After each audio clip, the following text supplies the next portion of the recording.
പൂജ്യരായ എല്ലാ കുടുംബാംഗങ്ങൾക്കും നിറഞ്ഞ ഹൃദയത്തോടുകൂടി എൻ്റെ പ്രണാമം. ഭഗവത്ഗീത പഠിക്കാൻ ധാരാളം വ്യക്തികൾക്ക് താല്പര്യമുള്ളതായിട്ട് അറിഞ്ഞു. നമുക്ക് കാണാൻ സാധിക്കുന്നു. കഴിഞ്ഞ ദിവസത്തെ ക്ലാസ് ഏതാണ്ട് 6000-ഓളം പേര് 6000-ഓളം വ്യക്തികൾ ഫേസ് പേജിൽ കണ്ടിട്ടുണ്ട്. യൂട്യൂബിലും 1000-1500 വ്യക്തികൾ കണ്ടിട്ടുണ്ട്. കഴിഞ്ഞ ദിവസം 1-2 പേരൊരു ചോദ്യം ചോദിച്ചു. ഒരാൾ ചോദിച്ച ചോദ്യം, ഇത് പൂർണ്ണമായിട്ടും സാർ എടുക്കുമോ എന്നാണ്. ജീവിച്ചിരിക്കുകയാണെങ്കിൽ പൂർണ്ണമായിട്ടും എടുത്താൽ കൊള്ളാമെന്നുണ്ട്. എല്ലാ അധ്യായങ്ങളും എനിക്ക് ഒരേപോലെ സാധകമല്ല. കുറേ പ്രാവശ്യം വായിച്ചിട്ടുണ്ടെങ്കിലും എല്ലാ അധ്യായത്തിലും ഞാൻ എക്സ്പെർട്ടല്ല. എന്നാലും പഠിച്ച് വിവരിക്കാം തീർച്ചയായിട്ടും. രണ്ടാമത്തെ ആൾ ടെലിഫോൺ വിളിച്ച് ചോദിച്ചത്, ഏത് ഭഗവത്ഗീതയാണ് ഞാൻ വാങ്ങിക്കേണ്ടത് നല്ലത് എന്നാണ്. ഞാൻ നിങ്ങളോട് തന്നെ എന്നും പറയാൻ ആഗ്രഹിക്കുന്നു, നിങ്ങൾ വായിക്കേണ്ട പഠിക്കേണ്ട ഭഗവത്ഗീത അല്ലെങ്കിൽ വേദം അല്ലെങ്കിൽ ഏതെങ്കിലും പുസ്തകം ഏതാണെന്ന് തീരുമാനിക്കേണ്ടത് നിങ്ങളാണ്. ഒരു വ്യക്തിയെയും ഒന്നിനും ആശ്രയിക്കാതിരിക്കാൻ ശ്രമിക്കുക. എന്നാലും ഭഗവത്ഗീത ഞാൻ വാങ്ങിക്കേണ്ടത് ഏതാണെന്ന് പറഞ്ഞൂടെ എന്നൊരു ചോദ്യമാണ് ചോദിക്കുന്നതെങ്കിൽ, നിങ്ങൾക്ക് എത്ര വയസ്സായി, നിങ്ങളുടെ ആത്മീയ ബാക്ക്ഗ്രൗണ്ട് എന്താണ്, നിങ്ങളുടെ അക്കാഡമിക് ക്വാളിഫിക്കേഷൻ എന്താണ്, സംസ്കൃതത്തോടുള്ള നിങ്ങളുടെ വിധേയത്വം എത്രയാണ്, നിങ്ങൾ ഇൻ്റലക്ച്വലി എത്ര ലെവലിൽ നിൽക്കുന്നു, സോഷ്യലി ഏത് ലെവലിൽ നിൽക്കുന്നു, നിങ്ങൾ ഈ വിഷയങ്ങൾ ഇത്രയും കാലമായിട്ട് എന്തൊക്കെ പഠിച്ചിട്ടുണ്ട്, എത്രയൊക്കെ നിങ്ങൾക്ക് ഈ വിഷയം അറിയാം. ഇതൊന്നും അറിയാതെ ഞാൻ നിങ്ങൾക്കൊരു പുസ്തകം സജസ്റ്റ് ചെയ്തു എന്ന് വിചാരിക്കാം. ഗീതാ പ്രസിൻ്റെ പുസ്തകമോ, അതല്ലെങ്കിൽ ചിദാനന്ദപുരി സ്വാമി എഴുതിയ പുസ്തകമോ, അതല്ലെങ്കിൽ ഹരേ കൃഷ്ണ പ്രസ്ഥാനത്തിൻ്റെ പുസ്തകമോ സജസ്റ്റ് ചെയ്തു എന്ന് വിചാരിക്കാം. നിങ്ങളുടെ ലെവലും അതുമായിട്ട് ചേരണ്ടേ? ഒരു കെമിസ്ട്രി പുസ്തകം വേണമെന്ന് ഒരാൾ എന്നോട് പറഞ്ഞാൽ ഞാൻ എന്തൊക്കെ അറിയണം? അയാൾ കെമിസ്ട്രി എത്ര പഠിച്ചിട്ടുണ്ട്, എട്ടാം ക്ലാസ്സിലാണ് പഠിക്കുന്നത്, ഏത് വിഷയമാണ് കെമിസ്ട്രിയിൽ താല്പര്യമുള്ളത്, ഇത്ര കാര്യം അറിഞ്ഞിട്ടാണ് ഒരു കെമിസ്ട്രി പുസ്തകം എനിക്ക് സജസ്റ്റ് ചെയ്യാൻ സാധിക്കുക. അത് കാരണം നിങ്ങൾ കാഷ്വലി വിളിച്ച ഒരാളോട് ചോദിച്ചിട്ട് ഒരു പുസ്തകത്തെക്കുറിച്ച് അന്വേഷിക്കല്ലേ. നിങ്ങൾ അതിനുവേണ്ടി കുറേ കൂടുതൽ സമയമെടുക്കുക. ഒരു പുസ്തകം നിങ്ങൾ വാങ്ങിച്ചു കഴിഞ്ഞാൽ പിന്നെ പഠിക്കൽ മാത്രമല്ലേ ഉള്ളൂ. അപ്പോൾ വാങ്ങിക്കുന്ന പുസ്തകം അത് നിങ്ങളുടെ ലെവലിന് ചേർന്നതായിട്ട് നോക്കാം. ചോദ്യോത്തരത്തിലും അത് തന്നെയാണ്. നല്ല രീതിയിൽ ചോദ്യത്തിന് ഉത്തരം കണ്ടുപിടിക്കുക. ഒരിക്കൽ ഉത്തരം കണ്ടുപിടിച്ച് കഴിഞ്ഞാൽ പിന്നെ നിങ്ങൾക്ക് അടുത്ത ക്വസ്റ്റ്യൻസിൻ്റെ അടുത്ത ചോദ്യങ്ങളുടെ ഉത്തരം കണ്ടുപിടിക്കാൻ ഒരു ബുദ്ധിമുട്ടും നിങ്ങൾക്ക് ഉണ്ടാവില്ല. പക്ഷേ എല്ലാത്തിനും നമ്മൾ ഫോൺ വിളിച്ചിട്ട് അല്ലെങ്കിൽ ഇമെയിലിൽ അല്ലെങ്കിൽ ഒരു കത്തിലൂടെ ഇങ്ങനെ ഒരു ചോദ്യം ചോദിച്ചാൽ അയാൾ എല്ലാ ഉത്തരവും പറഞ്ഞു തരും എന്ന് വിചാരിച്ചുകൊണ്ട് പോവുകയാണെങ്കിൽ അടുത്ത സ്റ്റെപ്പിലേക്ക് നിങ്ങൾ പോവില്ല. അതുകൊണ്ട് ഗോപാലകൃഷ്ണൻ കഠിന ഹൃദയമാണ്, ഒരു സംസ്കാരമില്ലാത്തവനാണ്. എന്തു ചോദിച്ചാലും ഉത്തരം പറയില്ല. അതല്ല, ഉത്തരം കണ്ടുപിടിക്കേണ്ട ഉത്തരവാദിത്വം നിങ്ങളുടേതാണ്. ഉത്തരം തന്നെ കണ്ടുപിടിക്കുക. അതിൽ നിങ്ങൾക്ക് കിട്ടും. നിങ്ങളുടെ തറവാട്ടിലുള്ളവരുടെ അടുത്ത്, നിങ്ങളുടെ കൂട്ടത്തിലുള്ളവരുടെ അടുത്ത്, പ്രായമായവരുടെ അടുത്ത്, അങ്ങനെ ചർച്ച ചെയ്യുന്ന യോഗ്യതയുള്ളവരുടെ അടുത്ത് നിന്ന് ചെയ്യാം. അതല്ലാതെ ഒരാൾ ടെലിഫോണിൽ ഈസിലി അപ്രോച്ചബിൾ ആണ് എന്നുള്ളത് കൊണ്ട്, സർ എനിക്കൊരു കാര്യം അറിഞ്ഞാൽ കൊള്ളാം, ഭാഗവതം ഏറ്റവും നല്ല ഭാഗവതം ഏതാണ്, ഞാനല്ല പറഞ്ഞു തരേണ്ടത്. നിങ്ങളുടെ എല്ലാ ബാക്ക്ഗ്രൗണ്ടും വെച്ചുകൊണ്ട് ഭാഗവതം ഏതാണെന്ന് നിങ്ങൾ തീരുമാനിക്കണം. ഏത് ജ്യോത്സ്യനാണ് നല്ലത്? ഞാൻ ഒരു ജ്യോത്സ്യന്മാരെ കുറിച്ച് ഞാൻ പറഞ്ഞു കൊടുക്കാറില്ല. നിങ്ങൾ നല്ല രീതിയിൽ അന്വേഷിച്ച് കണ്ടുപിടിച്ച് നിങ്ങളുടെ റിക്വയർമെൻ്റ് എന്താണ് എന്നുള്ളത് പറഞ്ഞ് അന്വേഷിച്ച് കണ്ടുപിടിക്കണം. അത് സ്വയം ചെയ്ത് നോക്കുക. അപ്പോൾ നിങ്ങൾ പിന്നെ എന്തൊരു ആത്മവിശ്വാസമാണ് നിങ്ങൾക്ക് വരിക എന്നറിയാമോ? അത് നിങ്ങൾക്ക് ചെയ്യാൻ സാധിക്കട്ടെ. ഇനി നമുക്ക് ക്ലാസ്സിലേക്ക് കിടക്കാം. കഴിഞ്ഞ ദിവസം നമ്മൾ വിവരിച്ചത് 2-ാം അധ്യായത്തിലെ 40-ാമത്തെ ശ്ലോകമാണ്. ന ഇഹ ക്രമനാശ നേഹാഭിക്രമനാശോസ്തി പ്രത്യവായോ ന വിദ്യതേ സ്വൽപമപ്യസ്യ ധർമ്മസ്യ ത്രായതേ മഹതോ ഭയാത് ന ഇഹ അഭിക്രമനാശ അസ്തി.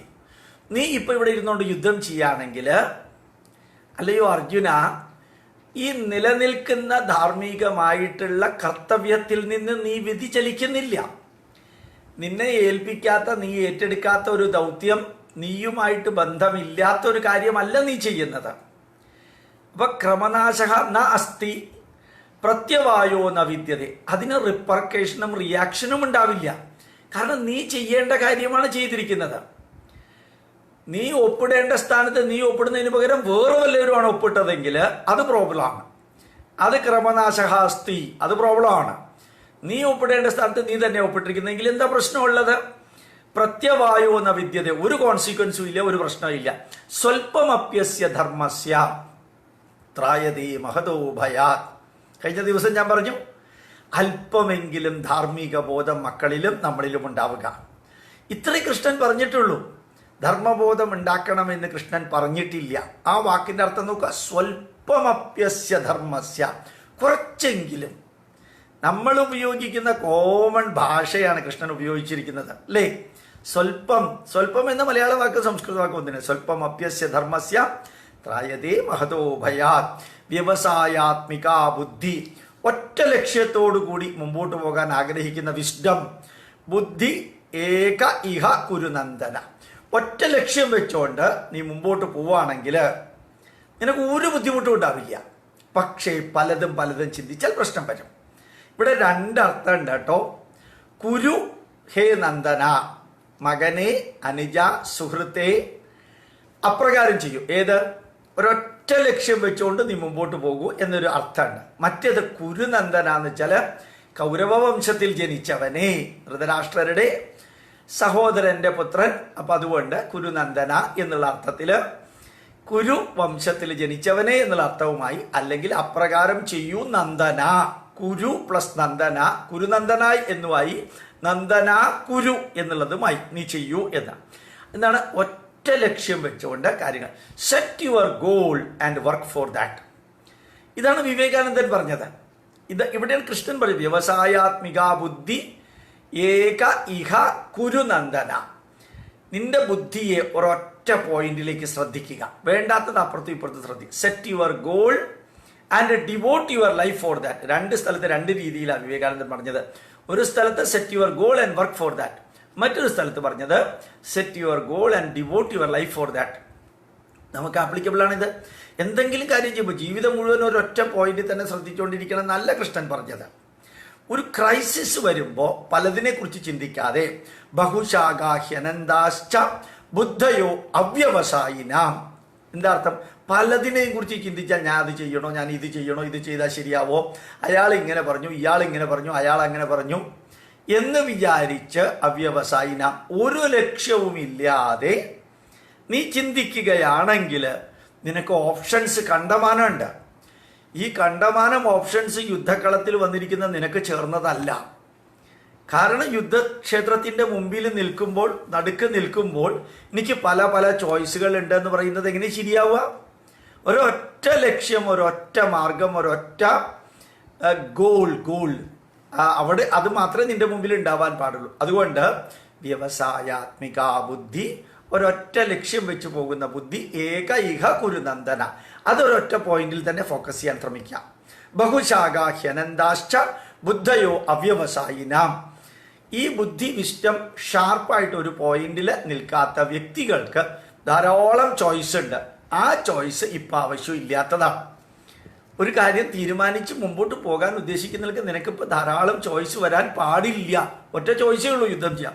യാമിമാം പുഷ്പിതാം വാചം പ്രവദന്തി അവിപശ്ചിത. ചിലർ വലിയ കാര്യങ്ങൾ വേദത്തെക്കുറിച്ച് പറയും, ഉപനിഷത്തുക്കളെക്കുറിച്ച് പറയും, ധർമ്മശാസ്ത്രത്തെക്കുറിച്ച് പറയും, അതെല്ലാം അവർ പറയും. ഇപ്പം അതൊക്കെ കേട്ടുകൊണ്ടിരുന്നു കഴിഞ്ഞാൽ നിന്റെ കാര്യം പോക്കാം. വേദവാദരഥാ പാർത്ഥ, വേദത്തെ കോട്ട് ചെയ്തുകൊണ്ട് വലിയ വേദപണ്ഡിതന്മാർ പലതും പറയും. ശരിക്കും ശ്രീകൃഷ്ണൻ വേദത്തിനെ പോലും എതിർത്ത ആളാണെന്ന് ചില കമ്മ്യൂണിസ്റ്റുകാർ പറയുന്നുണ്ട്. ഒന്നും പഠിച്ചിട്ടില്ലെങ്കിലും ഇത് എവിടുന്നോ കണ്ടുപിടിച്ചു, അതാണ് പറ്റിയത്. അതായത് യുദ്ധക്കളത്തിൽ വെച്ചിട്ട് വേദത്തെക്കുറിച്ചും വേദത്തിൽ പറഞ്ഞിരിക്കുന്നതിനെ കുറിച്ചും ഒന്നും അല്ല ഇപ്പൊ ചിന്തിക്കേണ്ടത് എന്നേ പറഞ്ഞുള്ളൂ. യുദ്ധകളത്തിൽ വെച്ചിട്ട് വേദവാദരതാ പാർത്ത നാണ്യതസ്തീതിവാദിന. വേദം പഠിച്ച് വേദപണ്ഡിതന്മാർ പറയും വേദത്തിൽ പറഞ്ഞ് എല്ലാം ഉണ്ട്. നമ്മൾ പറയില്ലേ രാധാകൃഷ്ണ വേദത്തിലെല്ലാം ഉണ്ട്, അത് പഠിച്ചാൽ എല്ലാം ആയി, വേറൊന്നും നോക്കണ്ട, നീ വേദം മാത്രം പഠിച്ചാൽ മതി. അത് ശരിയാവില്ല. വേദം പഠിക്കേണ്ടവർ വേദം പഠിക്കണം. കൃഷിയും അതുപോലെയുള്ള കാര്യങ്ങൾ ചെയ്യേണ്ടവർ അത് ചെയ്യണം. പട്ടാളക്കാരുടെ ജോലി ചെയ്യണം. അവിടെ ചെന്നിട്ട് വേദം പഠിച്ചാൽ മതി എന്ന് പറഞ്ഞാൽ എങ്ങനെ ശരിയാവുക? ഇന്ത്യ ചൈന ബോർഡറിൽ ഇരിക്കുന്നവരോടൊക്കെ ഞാൻ വേദം പഠിപ്പിക്കാൻ പോയാൽ അവർ എന്ത് ചെയ്യും? ആദ്യത്തെ വെടിയുണ്ട വർക്ക് ചെയ്യുന്നുണ്ടോ നോക്കാൻ എൻ്റെ നെഞ്ചത്തേക്ക് വിടും. വെടിയുണ്ട കറക്റ്റായിട്ട് വർക്ക് ചെയ്യുന്നുണ്ടോ? അവിടെ പറയേണ്ടത് അതല്ല. കപ്പലിൽ ജോലി ചെയ്യുന്ന വ്യക്തിയുടെ അടുത്ത്, അയാളുടെ അടുത്ത് എന്നിട്ട് വേദം പഠിക്കാൻ പറഞ്ഞാലോ, മുക്കുവൻ്റെ അടുത്ത് എന്നിട്ട് ധർമ്മശാസ്ത്രം പഠിക്കാൻ പറഞ്ഞാലോ, അയാൾ ചെയ്യുന്ന വർക്ക് വേറെയാ, വെറുതെ ഇരിക്കുമ്പോൾ പറയുന്നത് വേറെ. അപ്പം അതുകൊണ്ട് യാമിമാം പുഷ്പിതാം വാചം ഭവതന്ത്യ വിപശ്ചിത വേദവാദരതാ പാർത്ത നാണ്യതസ്തീതി വാദിന. വേദം പഠിച്ചവരെ, ഉപനിഷത്ത് പഠിച്ചവരെ, ഇങ്ങനെയുള്ള പല വ്യക്തികളും ഈ വേദത്തിലും ഉപനിഷത്തിലും പറഞ്ഞത് മാത്രം നീ ചെയ്താൽ മതി അർജുന എന്നൊക്കെ പറയും. വലിയ ഭംഗിയായിട്ടുള്ള പുഷ്പിതാം വാചം പ്രഭതന്ത്യ വിപശ്ചിത, നല്ല ഭംഗിയായിട്ടുള്ള ഫ്ലവറി വേർഡ്സിൽ ഇതൊക്കെ പറയും. കാമാത്മാന സ്വർഗപര ജന്മകർമ്മ ഫലപ്രദാം ക്രിയാവിശേഷ ബഹുലാം ഭോഗ ഐശ്വര്യ ഗതിം പ്രതി. ഭോഗ ഐശ്വര്യ ഗതിം പ്രതി, നല്ല ലക്ഷൂറിയസ് ആയിട്ടുള്ള ജീവിതം നയിക്കാൻ ആഗ്രഹിക്കുന്ന വ്യക്തികൾ, ഭോഗ ഐശ്വര്യ ഗതിം പ്രതി, ലക്ഷൂറിയസ് ആയിട്ട് സമ്പൽ സമൃദ്ധമായിട്ടുള്ള ജീവിതം നയിക്കാൻ ആഗ്രഹിക്കുന്നവർക്ക് ക്രിയാവിശേഷ ബഹുള പല പല പല ഓപ്ഷൻസ് ഉണ്ട്. കാമാത്മാന സ്വർഗപര, ജീവിതത്തിൽ കുറേ നേട്ടങ്ങൾ ഉണ്ടാവണം. അത് കഴിഞ്ഞിട്ട് സ്വർഗത്തിലേക്ക് പോകണം. ജീവിച്ചിരിക്കുമ്പോൾ കുറേ അധികം ആസ്വദിക്കണം. അത് കഴിഞ്ഞ് ചാവുമ്പോഴത്തേക്കും മരിക്കുമ്പോഴത്തേക്കും സ്വർഗത്തിലേക്ക് പോകണം. ജന്മകർമ്മ ഫലപ്രദം, അവരുടെ ജീവിതത്തിലെ റിസൾട്ടും റിവാർഡുകളും എല്ലാം അവർ ആഗ്രഹിക്കുന്നത് ഇഹലോകത്തിൽ സുഖസമൃദ്ധമായ ജീവിതവും പരലോകത്തിൽ സ്വർഗവുമാണ്. അതൊന്നും നിനക്കിപ്പോൾ പറഞ്ഞതല്ല, നീ അതിനെക്കുറിച്ചൊന്നും ചിന്തിക്കല്ലേ. ഭോഗ ഐശ്വര്യ പ്രസക്താന, ലക്ഷൂറിയസ് ആയിട്ടുള്ള ജീവിതം നയിക്കാൻ ആഗ്രഹിക്കുന്ന വ്യക്തികൾക്ക് ഭോഗ ഐശ്വര്യ പ്രസക്താനാം തയാപഹൃത ചേതസ. എനിക്ക് ഒരു നല്ല വീട് വെക്കണം, 2 പേരേ ഉള്ളൂ എങ്കിലും 3 നില വേണം, അല്ല ഒരു 16 ലക്ഷത്തിൻ്റെ കാറ് വേണം, ഉപയോഗിക്കുന്നില്ലെങ്കിലും അത് ഇരുന്നോട്ടെ. ഇങ്ങനെ ഭോഗൈശ്വര്യ പ്രസക്താനാം, ഭോഗങ്ങളിൽ സുഖിക്കുന്ന, ഐശ്വര്യം വേണമെന്നൊക്കെ ഇങ്ങനെ ആഗ്രഹിച്ചുകൊണ്ടിരിക്കുന്നവർക്ക് തയാ അപഹൃത ചേതസ, അങ്ങനെ ലക്ഷൂറിയസ് ജീവിതത്തെക്കുറിച്ച് തന്നെ ചിന്തിച്ച് മനസ്സ് മുഴുവനും അതിനകത്ത് തന്നെ ഇരിക്കുന്ന വ്യക്തികൾക്ക് വ്യവസായാത്മിക ബുദ്ധി, കോൺസെൻട്രേറ്റഡ് ആയിട്ടുള്ള വിസ്ഡം സമാധൗ ന വിധീയത, അത് സ്റ്റെബിലൈസ്ഡ് ആവില്ല. ഇത് ജീവിതത്തിലെ കാര്യമാണ് കൃഷ്ണൻ പറയുന്നത്. നിനക്ക് പല പല പല ചിന്തകളുണ്ട്, അതൊക്കെ ആകാമായിരുന്നു ഈ കുരുക്ഷേത്ര ഭൂമിയിൽ വരുന്നതിന് മുമ്പ്. ഇവിടെ ഇരുന്ന് കഴിഞ്ഞ് ഈ റെയിൽവേ സ്റ്റേഷനിലെത്തി ടിക്കറ്റും എടുത്ത് ട്രെയിൻ വരാൻ പോകുന്ന സമയത്ത് നാളെ രാവിലെ ബ്രേക്ക്ഫാസ്റ്റ് എന്താ വേണ്ടത്, പൂരി വേണോ, ചപ്പാത്തി വേണോ, കിഴങ്ങറി വേണോ? അപ്പം എന്ത് ഈ ഭർത്താവ് പറയുക, ട്രെയിൻ വരുന്നുണ്ട്, അതിൽ കയറിയതിന് ശേഷം പോലെ ഇപ്പം നമുക്ക് ചിന്തിക്കാൻ. ട്രെയിനിൻ്റെ വന്നു കഴിഞ്ഞു, ഏത് കമ്പാർട്ട്മെൻറ്റാണ്, എത്രാമത്തെ കമ്പാർട്ട്മെൻറ്റായി എന്നുള്ളത് നോക്കിയിട്ട് നമുക്ക് അതിലേക്ക് പോകണ്ടേ. അവിടെയാണ് ലക്ഷ്യം. ഇപ്പോൾ വണ്ടിക്കകത്ത് കയറലാണ്, അതിൽ ട്രെയിൻ വരുന്നുണ്ട്, എത്രാമത്തെ കമ്പാർട്ട്മെൻറ്റ്, എത്രാമത്തെ സീറ്റ്, തിരക്കുണ്ടോ, കൺഫ്യൂഷനാണ് മനസ്സിൽ ട്രെയിൻ വരുന്നത് വരെ. അത് ട്രെയിനിൽ കയറി കഴിഞ്ഞാൽ പൂരി വേണോ, ചപ്പാത്തി വേണോ, പൊറോട്ട വേണോ എന്നുള്ളത് പിന്നെ തീരുമാനിക്കും. അപ്പോൾ വ്യവസായാത്മിക ബുദ്ധി സമാധൗ ന വിധീയതേ. ചില ക്രിട്ടിക്കൽ ക്രൂഷ്യൽ കണ്ടീഷനിൽ നീ ഇപ്പം അതൊന്നും ചിന്തിക്കണ്ട. നീ കറക്റ്റായിട്ട് ഇപ്പോൾ വന്ന് നിൽക്കുന്നത് യുദ്ധക്ഷേത്രത്തിലാണ്, അല്ലെങ്കിൽ നീ ഇപ്പോൾ വന്നിരിക്കുന്നത് ഇൻകം ടാക്സിലെ ഡിസ്കഷന് വന്നിരിക്കുകയാണ്. ഇപ്പം നീ വന്നിരിക്കുന്നത് NIAയോട് ഉത്തരം പറയാനാണ്. ഇപ്പം നിന്റെ തലയിലുള്ളത് ഒപ്പ് എൻ്റെ ആണോ അല്ലയോ എന്നുള്ള സംശയമാണ്. അതിന് ഉത്തരം പറയാൻ വേണ്ടി മാത്രം നീ ഇപ്പം തയ്യാറാവുക, ബാക്കിയുള്ളത് പിന്നെ ആലോചിക്കാം. അപ്പോൾ ഭോഗ ഐശ്വര്യ പ്രസക്താന, ലക്ഷൂറിയസ് ആയ ജീവിതം, കുറേ സമ്പൽ സമൃദ്ധി, ഇതൊക്കെ ചിന്തിച്ചു കൊണ്ടിരിക്കുന്ന വ്യക്തികൾക്ക്, അങ്ങനെയുള്ള കാര്യങ്ങൾ മനസ്സിനെ അങ്ങ് കീഴടക്കി കഴിഞ്ഞ് ജീവിക്കുന്ന വ്യക്തികൾക്ക് തയാപഹൃത ചേതസ എന്ന് പറഞ്ഞാൽ ഈ അത്യാഗ്രഹങ്ങളും ആഗ്രഹങ്ങളൊക്കെ കീഴടക്കി കഴിഞ്ഞിരിക്കുന്ന മനസ്സുള്ള വ്യക്തികൾക്ക് വ്യവസായാത്മിക ബുദ്ധി, ഒരൊറ്റ ഫോക്കസ് ആയിട്ടുള്ള ബുദ്ധി സമാധൗ ന വിധീയതേ, അത് സ്റ്റെബിലൈസ്ഡ് ആവില്ല അർജുന. അതുകൊണ്ട് ഇപ്പം നീ ആവശ്യമില്ലാത്ത ഒന്നും ചിന്തിക്കണ്ട, ഓരോ കാര്യം ചെയ്യുമ്പോഴും ഡെൽറ്റ എക്സ് മാനേജ്മെന്റ്. എന്താ ഡെൽറ്റ എക്സ് മാനേജ്മെന്റ്? നിങ്ങൾ കേട്ടിട്ടുണ്ടാവാൻ സാധ്യതയില്ല. ഡെൽറ്റ എക്സ് മാനേജ്മെന്റ് നിങ്ങൾ കേൾക്കാതിരിക്കാൻ കാരണം അത് ഞാൻ ഉണ്ടാക്കിയതാണ്.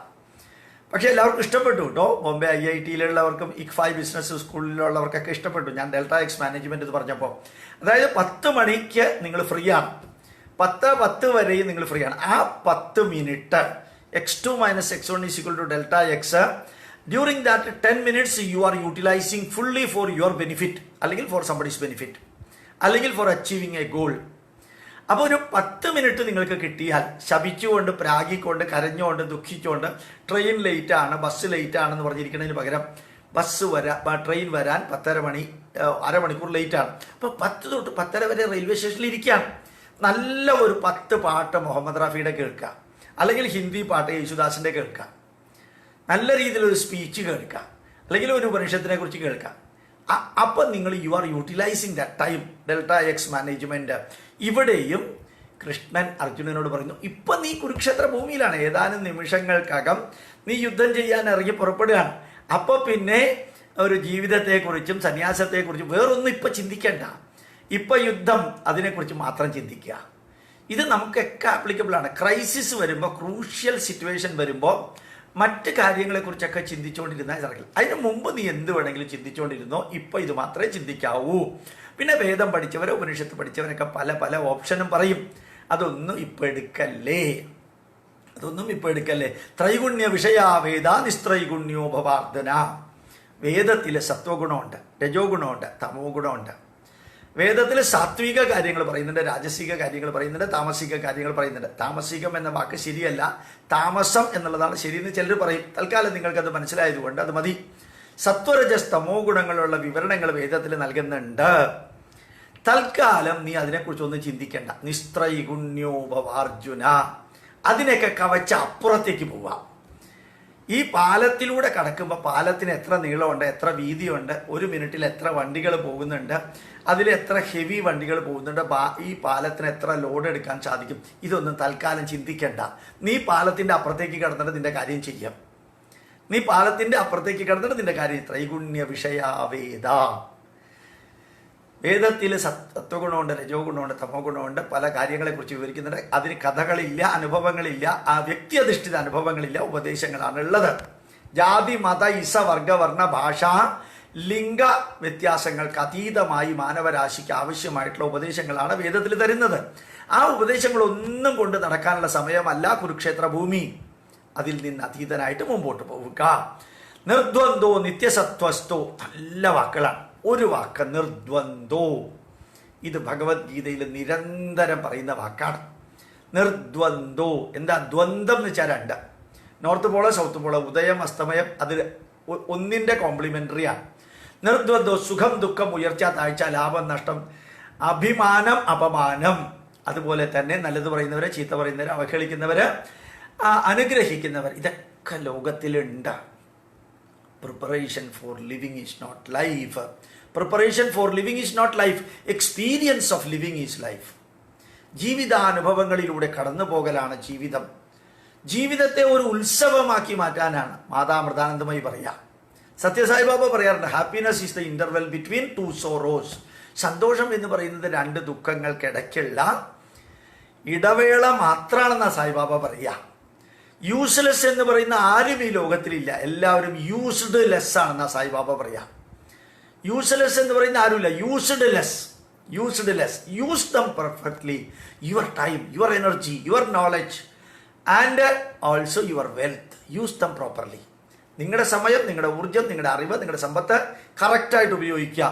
നിർദ്വന്ദ്വം. ഉപയോഗിക്കുമ്പോൾ അതിനകത്ത് ജയ, പരാജയ, നന്മ, തിന്മകൾ, ധർമ്മ, അധർമ്മങ്ങൾ അതൊന്നും ഒരേപോലെ നോക്കാതെ നല്ല രീതിയിൽ അങ്ങ് ചങ്കൂറ്റത്തോടു കൂടി മുമ്പോട്ട് പോയി നിത്യസത്വസ്തോ. അപ്പോൾ ഒന്ന് ഇരട്ടകൾ സുഖം, ദുഃഖം, ഉയർച്ച, താഴ്ച, നെഗറ്റീവ്, പോസിറ്റീവ്. പിന്നെ സത്വസ്തോ. നിത്യസത്വസ്ഥ. സ്ഥ എന്ന വാക്ക് ഭയങ്കര ഒരു വാക്കാണ്. കാരണം ആ സ്ഥ എന്ന വാക്കിലാണ് ഇംഗ്ലീഷിൽ ഒത്തിരി വാക്കുകളുണ്ട്. സ്റ്റാൻഡേർഡ്, സ്റ്റേഷനറി, സ്റ്റെബിലിറ്റി, സ്റ്റാറ്റസ് ഒക്കെ സ്ഥ എന്ന വാക്കിൽ നിന്നാണ്. നിലനിൽക്കുന്ന അവസ്ഥയ്ക്കാണ് സ്ഥ എന്ന് പറയാം. നിത്യസത്വസ്ഥോ. നിത്യസത്വസ്ഥ പരമമായ സത്യത്തിൽ അടിയുറച്ച് നിൽക്കുക. ആ ചെറിയ വാക്കാണെങ്കിലും അതൊരു ഡൈനാമിറ്റാണ്. അതൊരു ഡൈനാമിറ്റ് വാക്കാണ്. പൊക്രാനിൽ പൊട്ടിയതാണ്.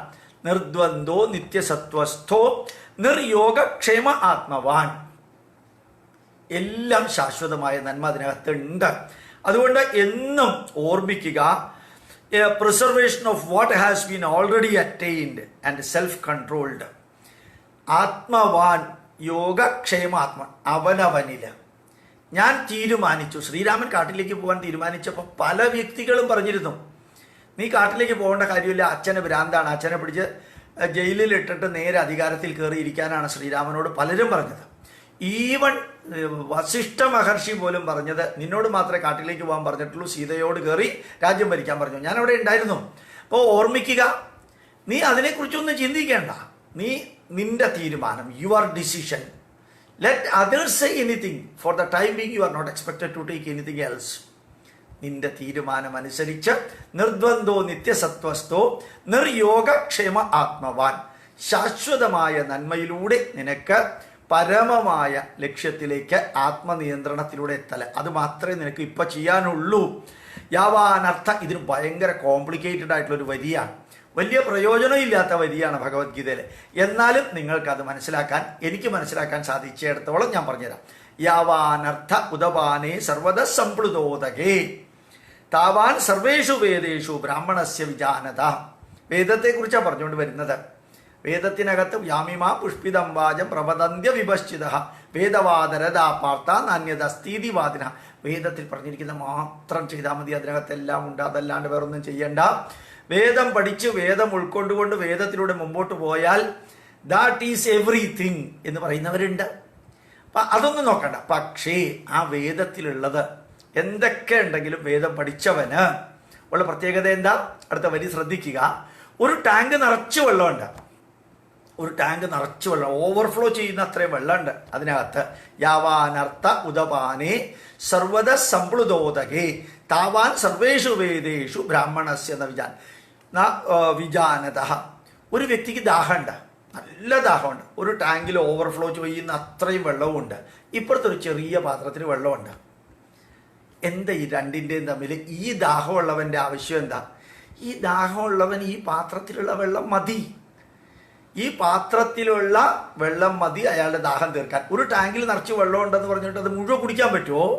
അടുത്ത 15 ദിവസത്തേക്ക് തലവേദന വരാതിരിക്കാൻ 15 സാരിഡോൺ ഇപ്പം കഴിച്ചാൽ എങ്ങനെ ഇരിക്കും? അടുത്ത 15 ദിവസത്തേക്ക് തലവേദന വരാതിരിക്കാൻ 15 സാരിഡോൺ ഞാൻ ഒരുമിച്ച് ഇപ്പം കഴിക്കുകയാണ്. ഇനി 15 ദിവസത്തേക്ക് വിശപ്പ് ഉണ്ടാവാതിരിക്കാൻ 15 ദിവസത്തേക്കുള്ള ഭക്ഷണം ഒരുമിച്ച് കഴിക്കുകയാണ്.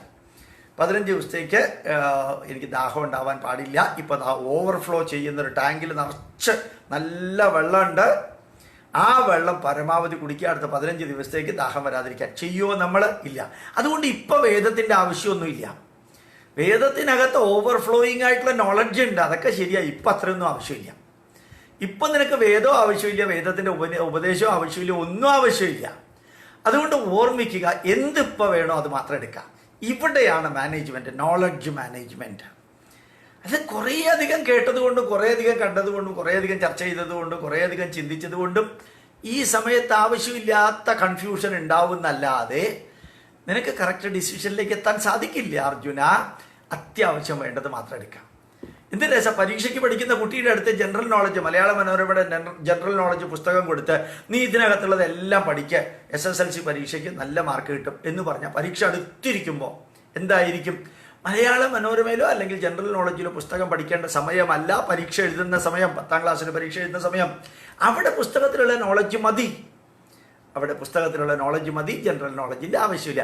അതിൻ്റെ അർത്ഥം ജനറൽ നോളജ് വേണ്ട എന്നല്ല. ജനറൽ നോളജ് വേണം, ആ സമയത്ത് അത് വേണ്ട. എന്ത് ഭംഗിയായിട്ടാണ് പറയുന്നതല്ലേ? യാവാനർത്ഥ ഉദപാനേ സർവദ സംപ്ലുതോദകേ. ഓവർഫ്ലോ ചെയ്യുന്നൊരു ടാങ്കിൽ നിറച്ചും വെള്ളം കൊണ്ട് തന്നിട്ട് താവാൻ സർവേഷു വേദേഷു ബ്രാഹ്മണസ്യ വിജാനത. ഒരു ബ്രഹ്മജ്ഞാനിയായിട്ട് നിൽക്കുന്ന ആൾക്ക്, വേദപണ്ഡിതന് അതൊക്കെ ആവശ്യമുണ്ട്, നിനക്കത് ആവശ്യമില്ല. നിന്റെ ലെവലും നിന്റെ ഇപ്പോഴത്തെ മിഷനും നിന്റെ വർക്കും ഒന്നും ഈ ഒരു ബ്രാഹ്മണൻ ചെയ്യുന്ന വർക്കല്ല. കർമ്മണി ഏവ തേ അധികാരഃ. സിമ്പിൾ. നിങ്ങൾക്ക് മലയാളം അറിയാവുന്നവർക്ക് മനസ്സിലാവും. ഇതിനെ എടുത്ത് ഇവിടുത്തെ കമ്മ്യൂണിസ്റ്റുകാർ നീ കർമ്മം ചെയ്തോ, കൂലി ഞാൻ മേടിച്ചോളാം എന്ന് പറയാം. ഇപ്പൊ എല്ലാത്തിനും കൂലി കിട്ടി വരുന്നുണ്ട്, ഓരോന്നിനും കിട്ടി വരുന്നുണ്ട്. ശബരിമല ശാസ്താവിന്റെ തലയ്ക്ക് കൈവച്ചിട്ടുള്ള അനുഗ്രഹം. 2 മക്കളുള്ളതിൽ ഒരാള് അങ്ങ് വേറെ രീതിയിൽ പോയിട്ട് അവിടെ പോയിട്ട് എല്ലാം തെറിപ്പിച്ചു വന്നു മിഡിൽ ഈസ്റ്റില്. രണ്ടാമത്തേതിന് വേറൊരു ഇതും കൂടിയുണ്ട്. ഏതായാലും അച്ഛന് ഫ്രീ ആയിട്ടൊരു കൊച്ചുമോനെ കൊടുത്ത പാർട്ടികൾ ഓർമ്മ. കർമ്മണീയേവ തേ അധികാരഃ.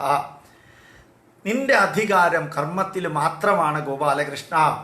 നിന്റെ അധികാരം കർമ്മത്തിൽ മാത്രമാണ് മുഖ്യമന്ത്രി, പ്രധാനമന്ത്രി. കർമ്മം ചെയ്യുക, നിന്റെ അധികാരം. മാ ബലേഷു കഥാചന തേ അധികാരഃ. അവിടെ തേ അധികാരഃ ചേർക്കണം. റിസൾട്ടിലും റിവാർഡിലും നിനക്ക് അധികാരമില്ല, അവകാശമില്ല എന്ന് പറഞ്ഞിട്ടില്ലല്ലോ. അവകാശമില്ല എന്ന് പറഞ്ഞിട്ടുണ്ടോ? ഇല്ലല്ലോ. 10ാം ക്ലാസ് നല്ലോണം പഠിച്ചാൽ റിസൾട്ട് ആ കർമ്മത്തിൻ്റെ കൂടെ ഉണ്ട്.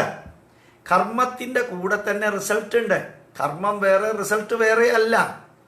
അതുകൊണ്ട് കർമ്മണ്യേവാധികാരസ്തേ മാ ബലേഷു കഥാചന തേ അധികാരഃ.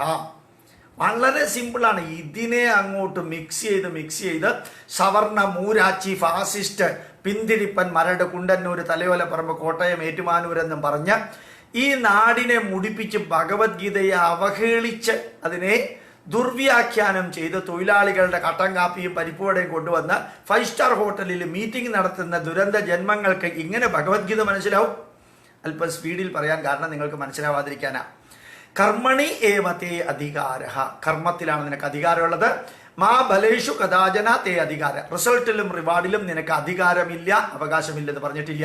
മാ കർമ്മബലഹേതുർഭൂഹു മാ തേ സംഗോസ്തു അകർമ്മണി. മാ കർമ്മബലഹേതുർഭൂഹു. ഞാൻ പരീക്ഷ എഴുതാൻ പോകുന്നു, ജയിക്കുമോ തോക്കുമോ എന്ന് ഉറപ്പില്ല. ഇന്ന് 2-3 രാഷ്ട്രീയ പാർട്ടിക്കാർ പറഞ്ഞിട്ടുണ്ട്. നമ്മുടെ അക്ബർ അലി, നമ്മുടെ അലി അക്ബർ എടുക്കാൻ പോകുന്ന സിനിമയിൽ പൈസ നിങ്ങൾ ഇൻവെസ്റ്റ് ചെയ്തിട്ടുണ്ടെങ്കിൽ കുത്തുവാള എടുത്തുനിന്ന്. കാരണം ഗവൺമെൻറ് ഓഫ് ഇന്ത്യ ദേശസ്നേഹികളുടെ ലിസ്റ്റ് ഉണ്ടാക്കിയതിൽ വാര്യംകുന്നത്ത് അഹമ്മദ് ഹാജി ദേശസ്നേഹിയും സ്വാതന്ത്ര്യ സമര സേനാനിയാണെന്ന് പറഞ്ഞിട്ടുണ്ട്. അയാൾ സ്വാതന്ത്ര്യ സമര സേനാനി ആയാൽ എന്താ, അയാൾ ഇന്ത്യൻ പ്രസിഡന്റ് ആയാൽ എന്താ, അയാൾ ചെയ്തത് എന്താണെന്നുള്ളതിനെ കുറിച്ച് ആ സിനിമ എടുക്കുന്നത്. അല്ലാതെ അയാൾ സ്വാതന്ത്ര്യ സമര സേനാനിയാ അല്ലയോ ഇതോ എന്നുള്ളതിനെ കുറിച്ചിട്ടൊന്നും ഒരു പ്രശ്നമില്ല. ടിപ്പു സുൽത്താനെ കുറിച്ച് സിനിമ എടുക്കുമ്പോൾ ടിപ്പു സുൽത്താൻ ചെയ്തത് എന്തോ അതാണ് സിനിമ എടുക്കുക. മഹാത്മാഗാന്ധിയെ കുറിച്ചിട്ട് ആറ്റൻബറോ സിനിമ എടുത്തിട്ടുണ്ടെങ്കിൽ മഹാത്മാഗാന്ധി ചെയ്തതിനെ കുറിച്ചിട്ടാണ്. മഹാത്മാഗാന്ധി ആരാണ് രാഷ്ട്രപിതാവായത്, രാഷ്ട്രപിതാവിനെ ഫോക്കസ് ചെയ്തിട്ടല്ല എടുത്തത്. ജവഹർലാൽ നെഹ്റുവിനെ കുറിച്ച് സിനിമ എടുക്കാതിരിക്കാൻ കാരണം എന്താ? നമ്മുടെ സോണിയാഗാന്ധി കൂട്ടത്തിലുള്ളവരും പറഞ്ഞു ജവഹർലാൽ നെഹ്റുവിനെ കുറിച്ച് സിനിമ എടുത്താൽ പിന്നെ ആ മനുഷ്യനോടും ആ കുടുംബത്തോടുള്ള സർവ്വ ബഹുമാനവും കഴിഞ്ഞതിൻ്റെ മുമ്പിലത്തെ നൂറ്റാണ്ട് മുതൽക്ക് ഇല്ലാതെയാവും. കഴിഞ്ഞതിൻ്റെ മുമ്പിലത്തെ നൂറ്റാണ്ട് മുതൽക്ക് ഈ പണ്ഡിറ്റ് എന്ന് പറഞ്ഞ നെഹ്റു എന്ന വാക്കിൻ്റെ അർത്ഥം എന്താ അറിയാമോ? നെഹർ കെ കിനാരേ. പൊട്ടക്കിണറ്റിൻ്റെ അടുത്ത് താമസിച്ചുകൊണ്ടിരുന്ന പാർട്ടിയാണ്. പൊട്ടക്കിണറിൻ്റെ അടുത്ത് എന്നുള്ള വാക്കാണ് നെഹ്റു എന്ന വാക്ക്. അതാണ് ഞാൻ വായിച്ചത്. അതിനപ്പുറം വല്ലതും ഉണ്ടെങ്കിൽ നിങ്ങൾക്ക് വേണമെങ്കിൽ ചുവട്ടിൽ എഴുതാം.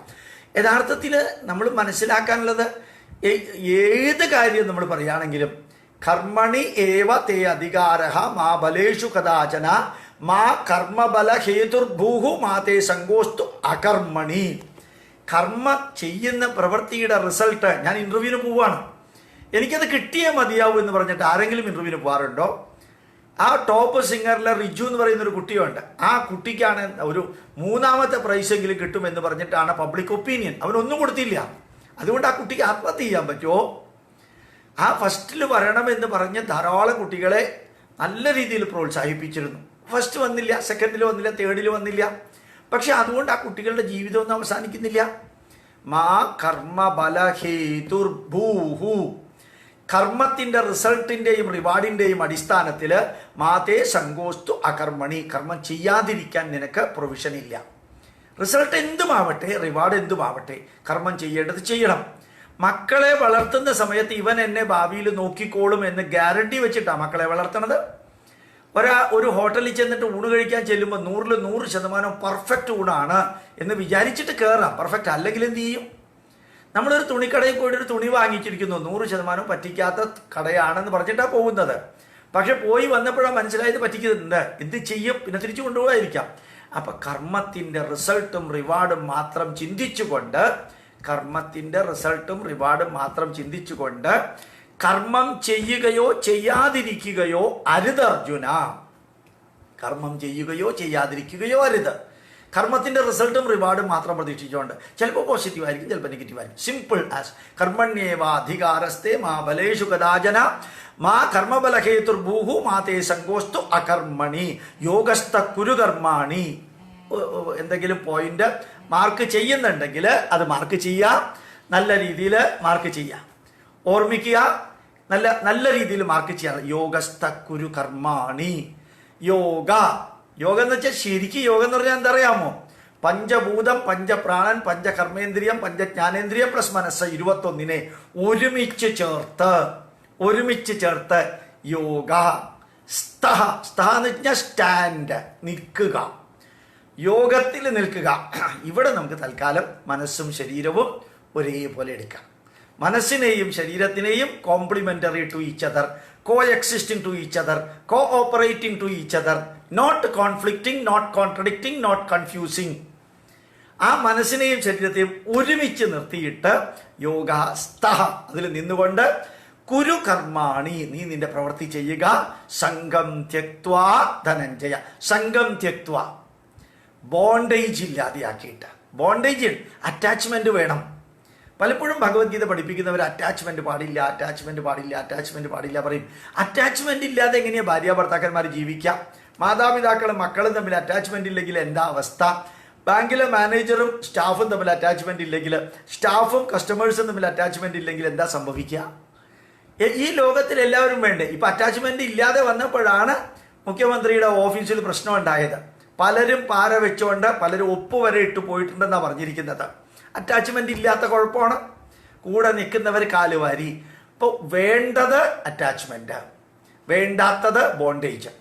അപ്പോൾ സംഘം ത്യക്വാ ധനഞ്ജയ, അല്ലയോ ധനഞ്ജയ, ബോണ്ടേജ് ഒഴിവാക്കിക്കൊണ്ട് യോഗസ്ഥ കുരു കർമാണി, ഒരു യോഗിയെ പോലെ പ്രവർത്തിച്ചുകൊണ്ടേ പോവുക. ചിലപ്പോൾ പച്ച തെറി കേൾക്കേണ്ടി വരും, അതൊക്കെ വേണം, അതൊക്കെ അതിൻ്റെ കൂട്ടത്തിലാണ്. ചിലപ്പോൾ നല്ല അനുഗ്രഹ വാക്കുകൾ കേൾക്കേണ്ടി വരും. ഇപ്പം യോഗസ്ഥ കുരു കർമാണി സംഘം ത്യക്വാ ധനഞ്ജയ, ബോണ്ടേജ് ഒഴിവാക്കിക്കൊണ്ട് ഒരു യോഗിയെ പോലെ പ്രവർത്തിക്കുക. സിദ്ധ്യോ സമോ ഭൂത്വ, എന്ത് ലഭിച്ചാലും ലഭിച്ചില്ലെങ്കിലും ഒരേപോലെയാണ് എന്ന് വിചാരിച്ചുകൊണ്ട് പ്രവർത്തിക്കാം. അർത്ഥം മനസ്സിലായോ?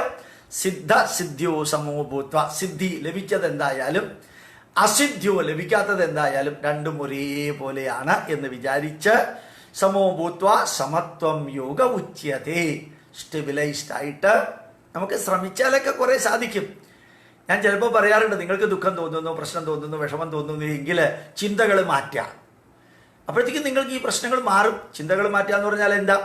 സിമ്പിളാണ്. അതായത് എനിക്ക് വിഷമം തോന്നുന്നു, ദുഃഖം തോന്നുന്നു, ഒന്നും നോക്കണ്ട. നന്ദനം എന്ന സിനിമയിലെ കുമ്പിടിയെ കുറിച്ച് ആലോചിക്കുക. ഡബിളാണെന്ന് പറഞ്ഞ് കേട്ടിട്ടുണ്ടല്ലോ. ഡബിള് അമേരിക്കയിൽ ഇരുന്നുകൊണ്ട് കേരളത്തിലെ ഫയൽ നോക്കിയത് ഡബിളല്ലേ? അയാളെ അവിടെയും കണ്ടിട്ടുണ്ട്, ഇവിടെയും കണ്ടിട്ടുണ്ട് എന്ന് പറയുന്ന മാതിരി സിദ്ധ്യോ സമോ ഭൂത്വ സമത്വം യോഗ ഉച്യതേ.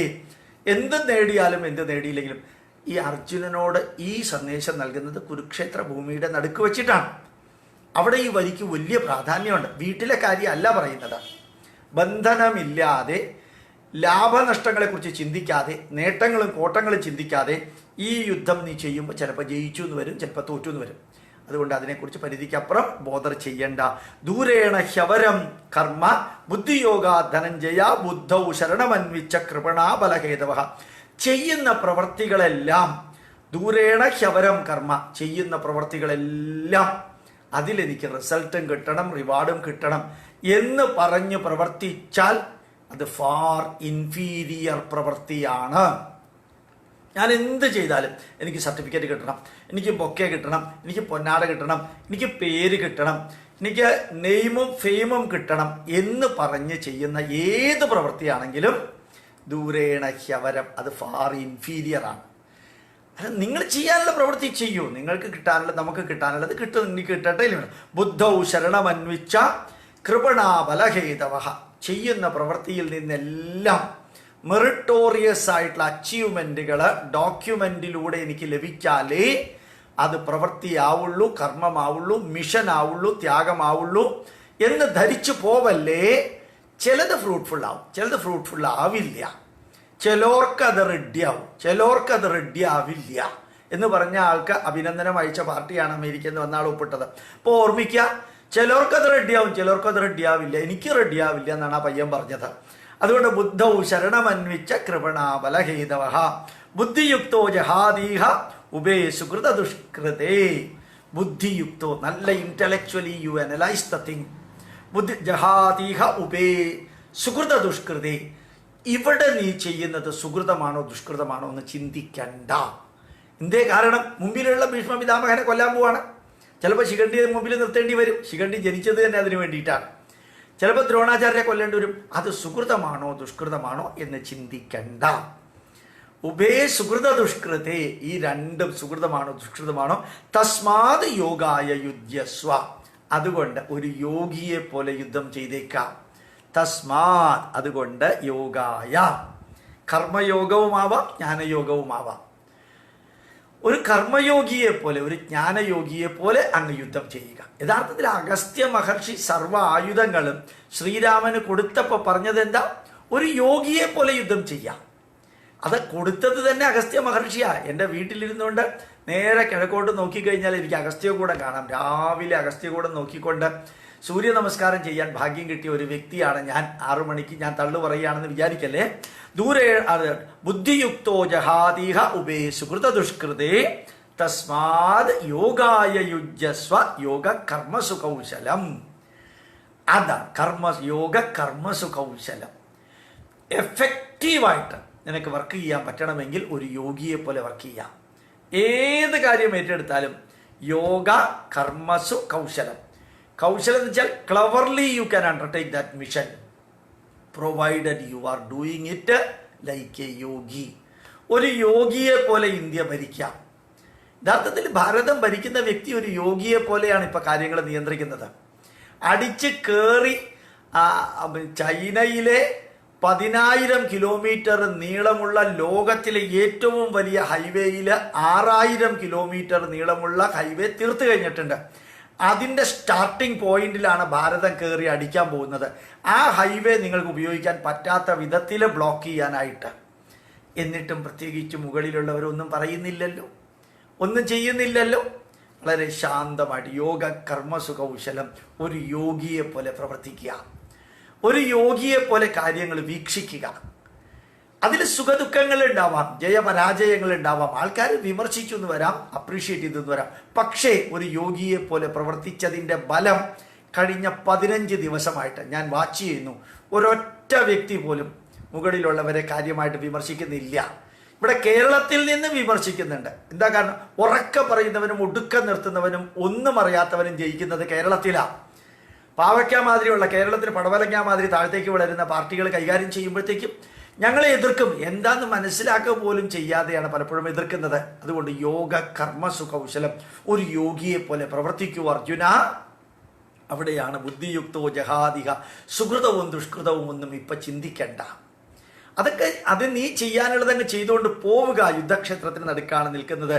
കർമ്മജം ബുദ്ധിയുക്താഹി ഫലം ത്യക്വാ മനീഷിന.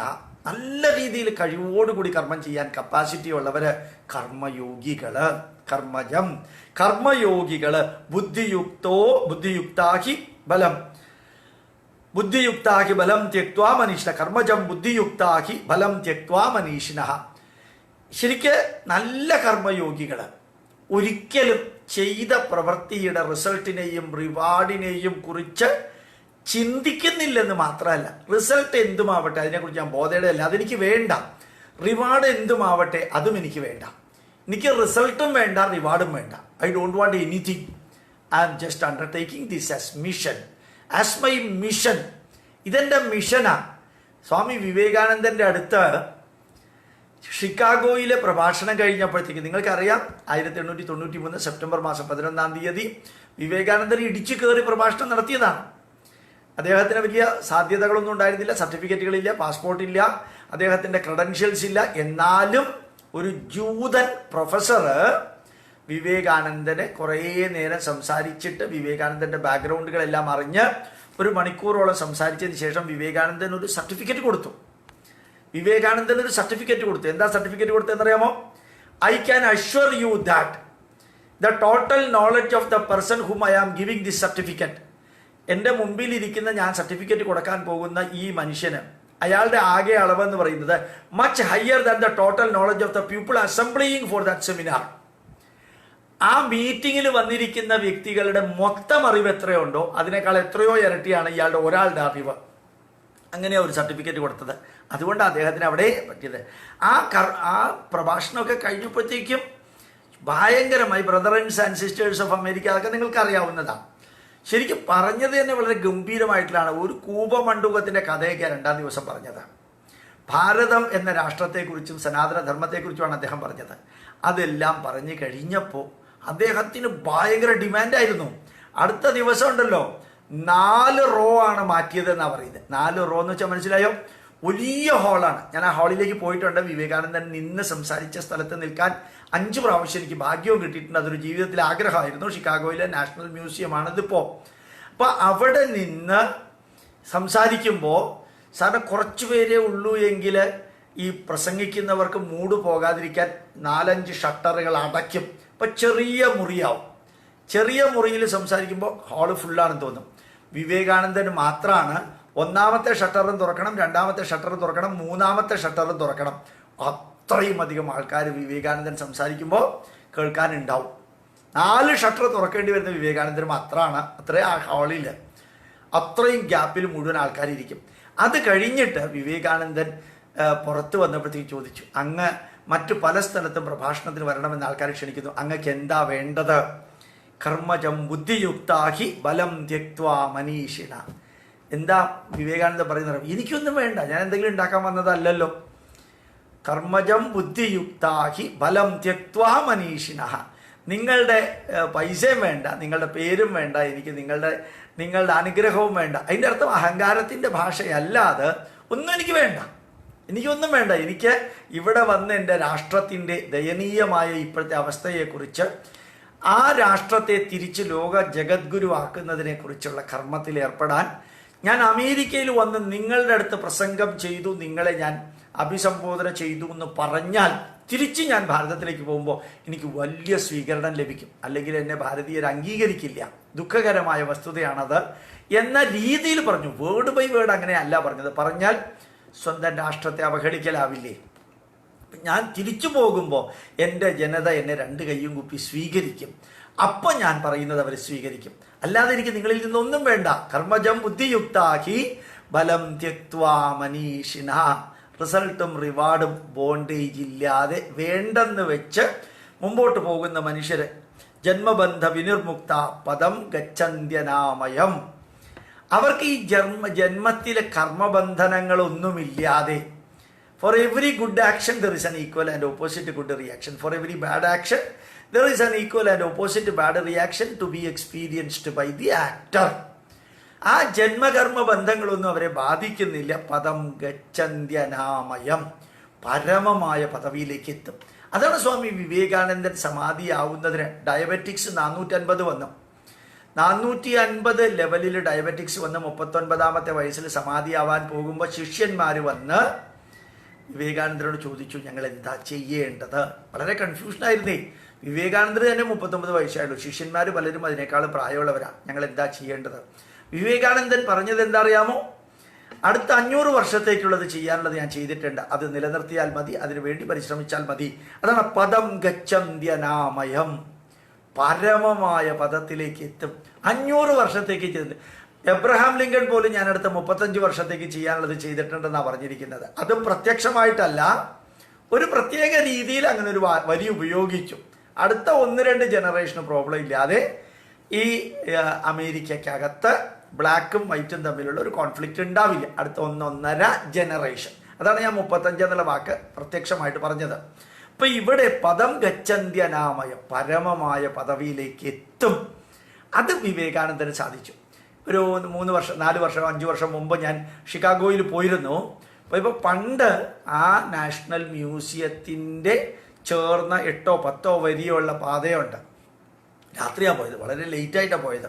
അപ്പോൾ ബ്ലാക്ക് വെള്ളമൊടിച്ചിട്ട് ഇങ്ങനെ തകർക്കുകയാണ് അവിടെ. അപ്പോഴാണ് എന്നെ എൻ്റെ കൂട്ടത്തിലുള്ള ആൾ കാണിച്ചു തന്നത്. ഇത്രയും കാലം ഈ ഹൈവേയുടെ പേര് ഡഗ്ലസ് ഹൈവേ എന്നായിരുന്നു. ഇപ്പം അതിൻ്റെ പേര് സ്വാമി വിവേകാനന്ദ ഹൈവേ എന്നാക്കി. ഇത് 4-5 വർഷങ്ങൾക്ക് മുമ്പ് ആക്കിയത്. അപ്പോൾ യഥാർത്ഥത്തിൽ അടുത്ത 500 വർഷത്തേക്ക് ചെയ്യാനെന്ന് പറഞ്ഞു കഴിഞ്ഞാൽ ശരിക്കും സ്വാമി വിവേകാനന്ദൻ ഷിക്കാഗോയിൽ പ്രഭാഷണം കൊടുത്തത് 1893. ഇതിപ്പോൾ 2020 എത്ര വർഷം കഴിഞ്ഞു കാൽക്കുലേറ്റ് ചെയ്ത് നോക്കാം. അത്ര വർഷം കഴിഞ്ഞപ്പോഴും അമേരിക്കക്കാർക്ക് തോന്നി അവരുടെ നേതാവിൻ്റെ പേര് മാറ്റി ഇന്ത്യയിലെ ആത്മീയ നേതാവിൻ്റെ പേര് വെക്കണം. അവിടെയാണ് നമുക്ക് മനസ്സിലാക്കാൻ സാധിക്കുക പദം ഗച്ഛന്ത്യനാമയം, പരമമായ വൈഭവത്തിലേക്ക് എത്തുന്നു. യഥാതേ മോഹകലിലം ബുദ്ധിർ വ്യതിതരിഷ്യതി. അട്ടർ കൺഫ്യൂഷനില്, മോഹകലിലം കൺഫ്യൂഷനില് നീ പലതും ചിന്തിച്ച് പേക്കൂത്ത് വല്ലതും പറയുകയാണെങ്കിൽ അർജുന ബുദ്ധിർ വ്യതിതരിഷ്യതി, നിനക്ക് തിങ്കിങ് കപ്പാസിറ്റി തന്നെ നിന്നെ ചതിക്കും. നിന്റെ റാഷണൽ ലോജിക്കൽ സയൻറ്റിഫിക് അനാലിസിസിൽ തന്നെ നിനക്ക് അബദ്ധം പറ്റും. അതുകൊണ്ട് നീ ബാക്കിയുള്ളതിനെ കുറിച്ചൊന്നും ചിന്തിക്കേണ്ട അർജുന. യഥാതേ മോഹകലിലം, നിനക്ക് കൺഫ്യൂഷനാണ്. മോഹം എന്ന് വെച്ച് കഴിഞ്ഞാൽ ആഗ്രഹം മാത്രമല്ല, കൺഫ്യൂഷൻ എന്നുള്ള വാക്ക് കൂടി അതിനകത്തുണ്ട്. നീ വളരെ വളരെ വളരെ കൺഫ്യൂസ്ഡ് ആയിട്ട് നിനക്ക് വല്ലതും തോന്നുകയാണെങ്കിൽ ഓർമ്മിക്കുക, ആ നിന്റെ ബുദ്ധി കറക്റ്റായിട്ട് നിന്നെ കൊണ്ടുപോകില്ല, നിനക്ക് പ്രശ്നം ഉണ്ടാവും. അതുകൊണ്ട് അർജുന, നീ ഇപ്പം തൽക്കാലം കൺഫ്യൂഷൻ ഉണ്ടാക്കുന്ന ഒന്നിനെ കുറിച്ച് ചിന്തിക്കണ്ട. അത് യഥാതേ മോഹകലിലം ബുദ്ധിർ വ്യതിതരിഷ്യതി ശ്രോതവ്യസ്യ ശ്രുതസ്യ ച. ഇത് നമുക്ക് നെഞ്ചത്ത് വെച്ച് തന്നിരിക്കുന്നതാണ് ശ്രീകൃഷ്ണൻ. അതായത് നിനക്ക് കൺഫ്യൂഷൻ ഉണ്ട്, കൃത്യമായിട്ട് എന്താ വേണ്ടത് എന്താ വേണ്ടാത്തതെന്ന് അറിഞ്ഞൂടാ. ആ സമയത്താണ് പലരും നിന്നോട് പലതും പറയുന്നു, പലതും നീ കാണുന്നു. നീ പറയുന്നതും നിന്നോട് പറയുന്നതും നീ പറയുന്നതും നീ കാണുന്നതും നിന്നെ കാണിപ്പിക്കുന്നതും ഇതെല്ലാം കൊണ്ട് നീ മൊത്തത്തിൽ കൺഫ്യൂസ്ഡ് ആകും. എന്ത് ചെയ്യണം എന്ത് ചെയ്യണ്ട എന്നുള്ളതിനെ കുറിച്ച് കൺഫ്യൂസ്ഡ് ആകും. അതുകൊണ്ട് ഓർമ്മിക്കാനുള്ളത്, വളരെ കൃത്യമായിട്ട് ഓർമ്മിക്കാനുള്ളത്, കൺഫ്യൂസ്ഡ് ആയിട്ടുള്ള മൈൻഡിനകത്ത് കേൾക്കുന്നതും കേൾപ്പിക്കുന്നതും കാണുന്നതും കാണിപ്പിക്കുന്നതും ചർച്ച ചെയ്യുന്നതും ചർച്ച ചെയ്യിപ്പിക്കുന്നതും ചിന്തിക്കുന്നതും ചിന്തിപ്പിക്കുന്നതും അത് ഒരു കറക്റ്റ് ഡിസിഷനിലേക്ക് എത്തില്ലെന്ന് മാത്രമല്ല റോങ് ഡിസിഷനിലേക്ക് എത്താൻ കാരണവുമാകും. അർത്ഥം പറഞ്ഞത് മനസ്സിലായല്ലോ? അതായത് what ever you are listening and making others listening, what ever you are watching and making others watching, what ever you are discussing and making others discussing, what ever you are thinking and making others thinking, if you are in a confused mind, instead of getting the benefit out of that, you will lead yourself into a negative aspect. നിങ്ങൾ നന്മയിലേക്ക് എത്തുന്നതിന് പകരം പലതും കേട്ടു, പലതും കണ്ടു, പലതും ചർച്ച ചെയ്തു, പലതും ചിന്തിച്ചു, എവിടെ നിന്ന് ആരംഭിച്ചതെന്ന് പോലും അറിഞ്ഞൂടാ, എവിടെയാ അവസാനിക്കുന്നതെന്നുള്ളത് അറിഞ്ഞൂടാ. അട്ടർ കൺഫ്യൂഷനിലെത്താൻ കാരണമാകും. ഇതൊക്കെയല്ലേ മാനേജ്മെന്റ് എന്ന് പറയുന്നത്. ഇവിടെ എവിടെയാ ദൈവം ഉള്ളത്? ഇവിടെ എവിടെയാ ആത്മീയത ഉള്ളത്? ഇവിടെ എവിടെയാ മതം ഉള്ളത്? ഇതൊക്കെ പറയുമ്പോഴാണ് ശരിക്കും എനിക്ക് പലരെയും കുറിച്ച് പലതും ഷാർപ്പായിട്ട് പറയണമെന്ന് തോന്നാറുള്ളത്. ഈ നാടിൻ്റെ പൈതൃകത്തിൻ്റെ അവകാശികളെ മുഴുവനും കെട്ടുകെട്ടിച്ച് വേറെ എവിടേക്കോ പൊട്ടക്കിണറ്റിലേക്ക് കൊണ്ടുപോകുന്നവർ ഇതൊക്കെ ഒന്ന് കണ്ട് അറിഞ്ഞിരുന്നെങ്കിൽ എത്ര നല്ലതാണ്.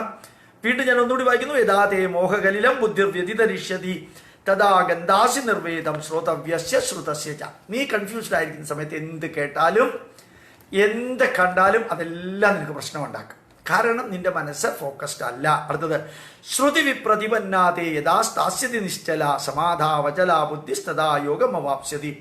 ശ്രുതി വിപ്രതിപന്നാതേ യഥാ സ്ഥാസ്യതി നിശ്ചല. സ്ഥാ, അവിടെയും സ്ഥാ എന്ന വാക്കുണ്ട്. എപ്പോഴാണോ നിന്റെ ബുദ്ധി യഥാ സ്ഥാസ്യതി നിശ്ചല, സ്റ്റെബിലൈസ്ഡ് ആയിട്ട് നിൽക്കുന്നത്, എപ്പോഴാണോ നിന്റെ ബുദ്ധി, വിവേകം, ചിന്ത, നിന്റെ മനസ്സ് ഫോക്കസ്ഡ് ആയിട്ട് നിൽക്കുന്നത്, എപ്പോഴാണോ നിന്റെ മനസ്സ് ഫോക്കസ്ഡ് ആയിട്ട് നിൽക്കുന്നത്, ശ്രുതി വിപ്രതിപന്നാതി, എന്ത് കേട്ടാലും എന്തറിഞ്ഞാലും അതുകൊണ്ടൊന്നും നിന്റെ മനസ്സ് തളരില്ല. അങ്ങനെ എപ്പോഴാണോ നിന്റെ മനസ്സ്, നിന്റെ ബുദ്ധി, നിന്റെ വിവേകം, നിന്റെ ചിന്ത ഇത് സ്റ്റെബിലൈസ്ഡ് ആയിട്ട് ഫോക്കസ്ഡ് ആയിട്ട് നിൽക്കുന്നത്, സമാധാവചല ബുദ്ധിസ്തദാ യോഗമവാപ്സ്യതി. അപ്പോൾ സമാധാവചല, സമാധ അചല, സ്റ്റെബിലൈസ്ഡ് ആയിട്ട്, സ്റ്റെബിലൈസ്ഡ് ആയിട്ട് ചഞ്ചല്യമില്ലാതെ ബുദ്ധിസ്തത, നിന്റെ വിവേകം, നിന്റെ ചിന്ത, നിന്റെ ബുദ്ധി, നിന്റെ റാഷണൽ ലോജിക്കൽ തിങ്കിങ്, ആ സമയത്ത് യോഗമവാപ്സ്യതി. അപ്പോൾ ഒരു യോഗിയെ പോലെ നീ ആകും. അപ്പോൾ നീ ഒരു യോഗിയെ പോലെ ആകും. ആചാര്യ PC റേ അടുത്ത ദിവസം ക്ലാസ് എടുക്കാനുള്ള കെമിസ്ട്രി പഠിക്കാം. ആചാര്യ PC റേ. അപ്പോഴാണ് ഒരാൾ വന്ന് പറയുന്നത് കാലിൽ ഒരു തേള് കടിക്കുന്നു, തേള് വരുന്നു എന്ന്. ആചാര്യ പി സി റൈയുടെ അടുത്ത് ഒരു തേള് വരുന്നു, കാലിൽ കടിക്കാൻ പോകുന്നു പറഞ്ഞു. അത് സാറില്ല, അത് അതിൻ്റെ ജോലി ചെയ്യട്ടെ, ഞാൻ എൻ്റെ ജോലി ചെയ്യാമെന്ന് പറഞ്ഞു. ഈ ഒരു സ്റ്റെബിലിറ്റി. അതുപോലെ ജെ.സി. ബോസ്, ആചാര്യ ജെ.സി. ബോസിന് കുറേ ഇംഗ്ലീഷുകാർ അദ്ദേഹത്തിൻ്റെ ക്രെസ്കോഗ്രാഫും മറ്റുള്ളതെല്ലാം പേറ്റൻറ്റ് ചെയ്യാൻ പറഞ്ഞു. അപ്പോൾ ജെ.സി. ബോസ് വളരെ സിമ്പിളായിട്ട് പറഞ്ഞു, എൻ്റെ പൂർവികർ ഒരറിവും പേറ്റൻറ്റ് ചെയ്തിട്ടില്ല, എൻ്റെ പൂർവികർ ഒരറിവും പേറ്റൻറ്റ് ചെയ്തിട്ടില്ല, അതുകൊണ്ട് ഞാനും ഒന്നും പേറ്റൻറ്റ് ചെയ്യില്ല, എനിക്കത് വേണ്ട.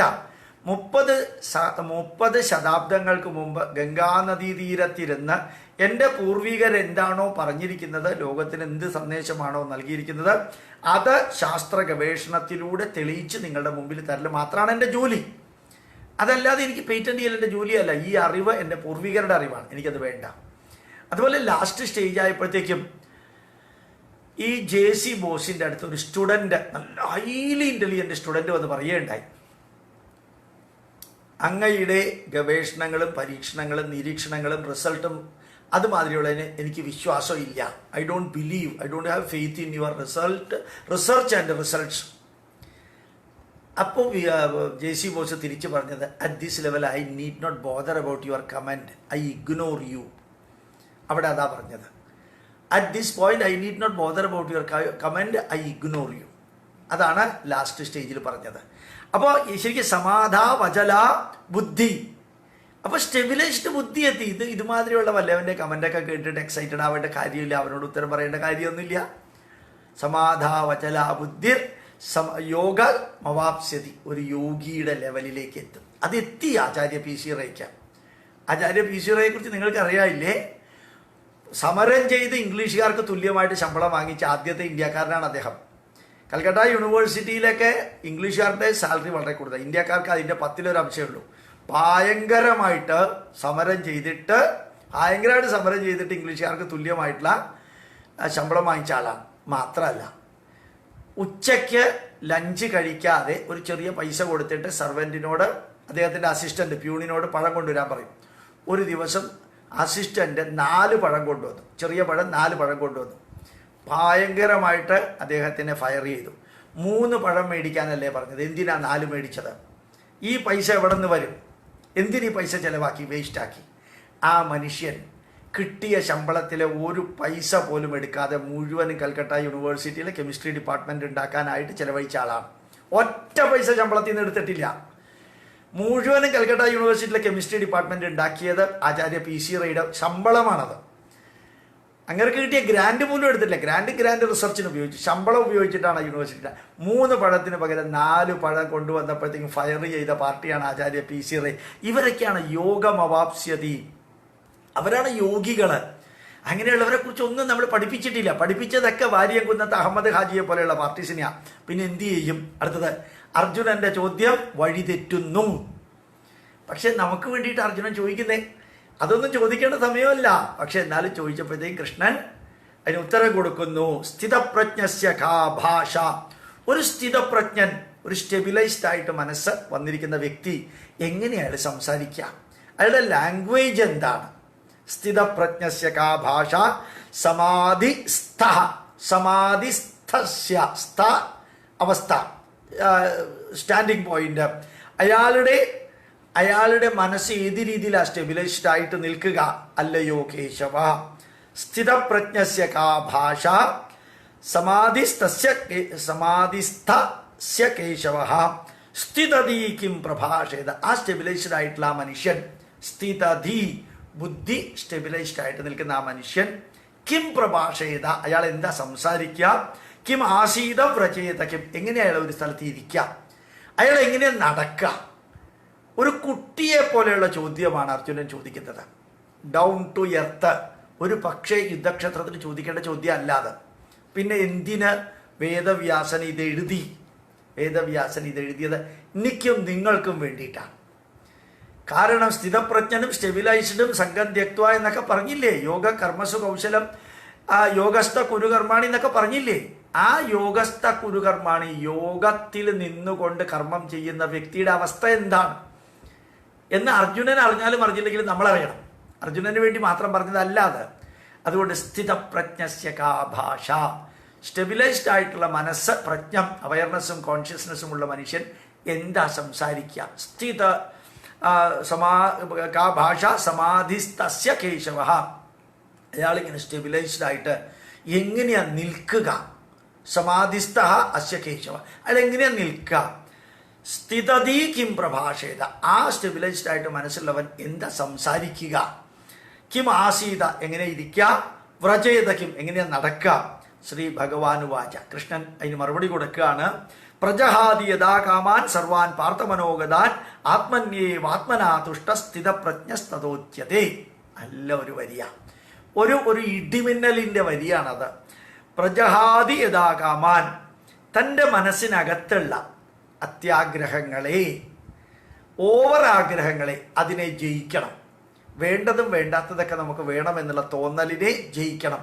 പ്രജഹാതി യഥാ കാമാൻ സർവാൻ പാർത്ഥ മനോഗതാൻ. ഹേ പാർത്ഥ, സർവാൻ മനോഗതാൻ കാമാൻ പ്രജഹാതി. മനസ്സിൽ തോന്നുന്ന പല പല പല ആഗ്രഹങ്ങളുണ്ടാവും.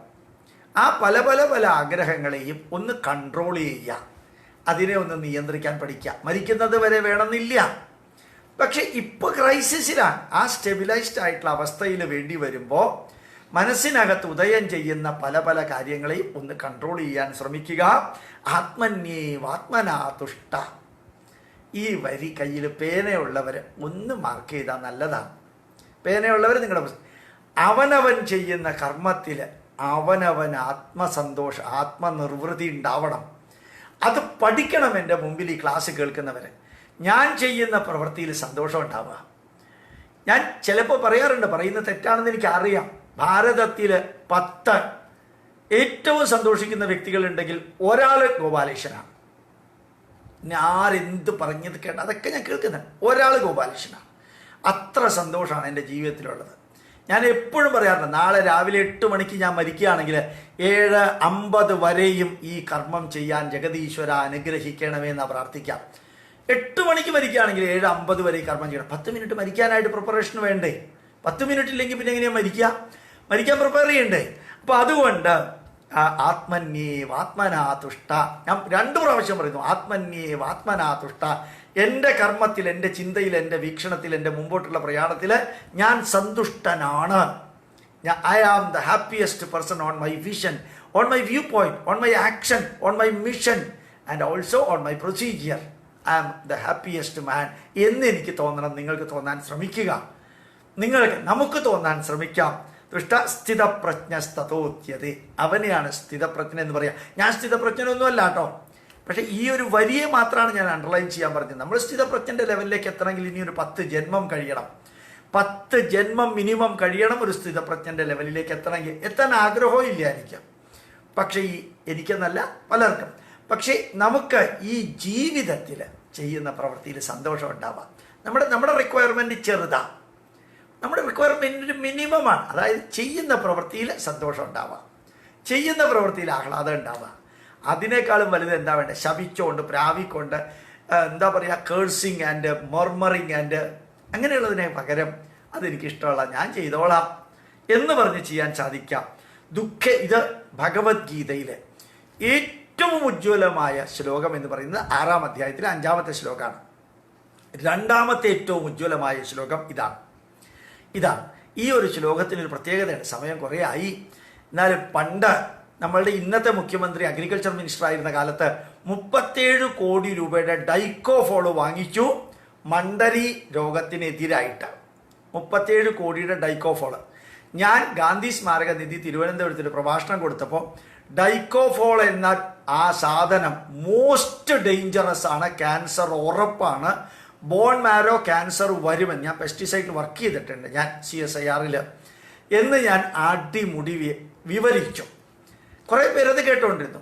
ഒരു വ്യക്തി എൻ്റെ അടുത്ത് വന്ന് ചോദിച്ചു, സാറ് ആരാന്ന് ചോദിച്ചു. ഞാൻ CSIR സയൻറ്റിസ്റ്റാണ്. എന്താ ഗ്രേഡെന്ന് ചോദിച്ചു. ഞാൻ ഡെപ്യൂട്ടി ഡയറക്ടർ ഗ്രേഡാണെന്ന് പറഞ്ഞു. അയാൾ എന്ത് ചെയ്തു, CSIR ഡയറക്ടർ ഇങ്ങനെ പറഞ്ഞു, ഡൈക്കോഫോൾ മേടിച്ചു കഴിഞ്ഞാൽ കാൻസറോജിനസ് ആണ് എന്ന്. അത് പിണറായി വിജയൻ്റെ അടുത്തേക്ക് എത്തി, അന്ന് അഗ്രികൾച്ചർ മിനിസ്റ്റർ. അയാൾ നേരെ കേന്ദ്ര അഗ്രികൾച്ചർ മിനിസ്റ്ററിലേക്ക് ലെറ്റർ കൊടുത്തു. നിങ്ങളുടെ CSIR ഗവൺമെൻറ് സ്റ്റാഫ് ഗവൺമെൻറ് ഡിസിഷനെതിരെ സംസാരിച്ചു, അയാൾക്ക് ആക്ഷൻ എടുക്കണം. കേന്ദ്രത്തിൽ നിന്ന് എനിക്കെതിരെ എൻക്വയറി വന്നു. എൻ്റെ ലാബറട്ടറിയിലെ ഡയറക്ടർ അങ്ങേരെ എനിക്കെതിരെ എൻക്വയറി ഇട്ടു. ഞാൻ പറഞ്ഞു ഞാൻ ഡയറക്ടർ അല്ല. അതൊന്നും പറഞ്ഞുകൊണ്ട് കാര്യമില്ല, നിങ്ങൾ പറഞ്ഞത് ശരിയാണോ എന്ന് മാതൃഭൂമി എന്നോട് ചോദിച്ചു. ഞാൻ പറഞ്ഞത് ശരിയാണ്. അപ്പോൾ പിന്നെ നിങ്ങൾ ഡെപ്യൂട്ടി ഡയറക്ടറാണോ ഡയറക്ടറാണോ, ആർക്കെതിരെയാണ് ആർക്ക് അനുകൂലമായിട്ടാണ് എന്നുള്ളത് ഒന്നും നോക്കണ്ട.